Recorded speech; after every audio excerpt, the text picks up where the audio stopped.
My office as police chief is actually in what used to be the principal's office, and the police station itself is in what used to be my homeroom when I was a student here. Chief Jason King knows the hallways of what used to be Darlington Middle School pretty well. He grew up here, has worked for this department for 26 years, half of those as chief. Things have certainly changed. King says 10 years ago, he got around 100 applications for an open position. Now, about 10 is typical. And then the challenge that we face with that is that not all 20 of those applicants are qualified. And this is one of the topics that we've talked about each year, is the decline in applicants entering our profession. Dane County Sheriff Dave Mahoney is talking about his experience on the executive board of the National Sheriff's Association after a recent recruiting event in southeastern Wisconsin, where Sheriff Mahoney says they usually see about 100 people participating. We had 25 people show up at that event. Lowest number our recruiters have ever seen. NBC15 Investigates wanted to find out just how hard it is for law enforcement agencies to hire right now.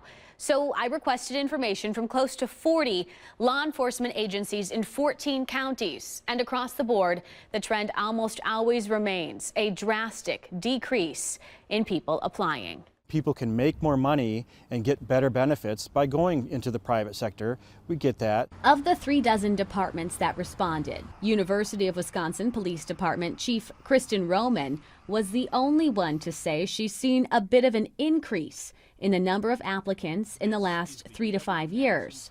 Roman credits in part their creativity and sometimes comical recruitment techniques. Inside is a locker room.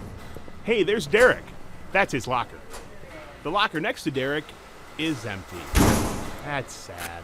I think the benefits of that is that we are seeing that there are human beings behind the badge. Every hour is a new hour. You never know what's going to happen at work. And in DeForest, officers Claire Laban and Haley Loughran are on a newly created recruitment team. We're really trying to reach out and get a broader scope of people that would be qualified and be a good fit for our department and the community. The department is also incorporating more social media, and they're making community events a big priority. 64 full-time employees, and then we have about a half dozen or so part-time employees that work in the dispatch center. In Fitchburg, Chief Chad Brecklin says in the last 5 to 10 years, he's seen application numbers down about 50% and is expecting 4 to 5 retirements in the next few years.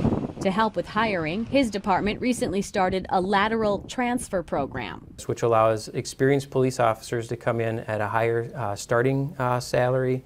Also allows them to come in and, depending on their number of years of service, get a higher placement on our vacation schedule. This is a proud moment. Moving forward, Sheriff Mahoney says hiring for character is crucial to build trust for the profession. It takes us years to build trust in our communities, but it takes only a second and a bad decision by one individual, one officer, one deputy.